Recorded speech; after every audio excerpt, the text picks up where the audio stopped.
Zee 24 तास एक पाऊल पुढे। राज्यात मटका बंदी असताना कोल्हापूर जिल्ह्यात मात्र राजरोस मटका सुरू असल्याचं चित्र पाहायला मिळत आहे। गृहराज्यमंत्री सतेज पाटील यांच्या जिल्ह्यातच मटका तेजीत असल्यानं आश्चर्य व्यक्त होते। मटका खुलेआम सुरू असताना मात्र कोल्हापूर पोलीस दल बघ्याची भूमिका घेत आहे। यामागचं गौडबंगाल तरी काय असा प्रश्न सर्वसामान्यांना पडलाय। कोल्हापुरात सुरू आहे खुलेआम मटका। पान टपऱ्या झाल्यात मटक्याचे अड्डे। पोलीस स्टेशन जवळच राजरोस मटक्याचा धंदा।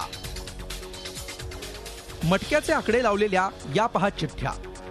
राज्यभरात बंद असलेला मटक्याचा धंदा कोल्हापुरात मात्र कसा राजरोस सुरू आहे याचे हे पुरावे पहा। कोल्हापुरातला मटका बंद आहे असा दावा करणाऱ्या पोलिसांसाठी सुद्धा ही छायाचित्र पुरेशी ठरावी। विशेष म्हणजे शहरात जागोजागी हा मटक्याचा धंदा सुरू आहे।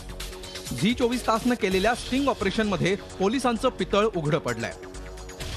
शहरातल्या शाहूपुरी, लक्ष्मीपुरी, करवीर, राजारामपुरी अशा सगळ्याच पोलीस ठाण्यांच्या हद्दीतल्या जवळपास प्रत्येक पान टपरीवर मटका घेतला जातो। ग्राहक पान सुपारीची खरेदी कमी आणि मटक्याचे आकडे लावायला जास्त पसंती देताना दिसतायत। काही पान टपऱ्यांमध्ये तर पान सुपारी कुठं दिसतच नाही, दिसतायत फक्त मटक्याच्या चिठ्ठ्या। हे झालं कोल्हापुरातलं। आता जाऊया इचलकरंजीत। इचलकरंजीच्या वाहतूक पोलीस शाखेच्या कंट्रोल रूमच्या मागच मटका घेतला जातोय। पोलिसांना एवढ्या जवळची गोष्ट दिसत नसेल तर त्याला काय म्हणावं।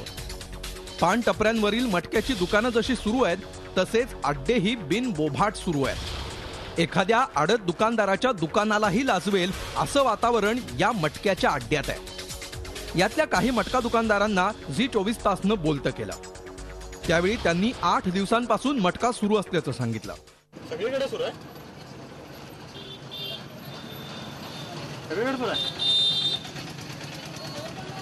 8 दिवस झाले, 8 दिवस झाले, 8 दिवस झाले, 8 दिवसाला सुरू आहे। कुठला आहे मटका आहे? कल्याण आणि मुंबई दोन्ही पण आहे। मटका बंद आहे असं सांगणारे पोलीस या स्टिंग ऑपरेशन नंतर तरी मटक्यांच्या अड्ड्यांवर कारवाई करतील काय हा खरा प्रश्न आहे। विशेष म्हणजे राज्याचे गृहराज्यमंत्री सतेज पाटील हे याच कोल्हापूर जिल्ह्यातले आहेत। ते तरी या प्रकरणाची गंभीर दखल घेणार का हाही प्रश्न आहे। झी 24 ताससाठी प्रताप नाईक, कोल्हापूर।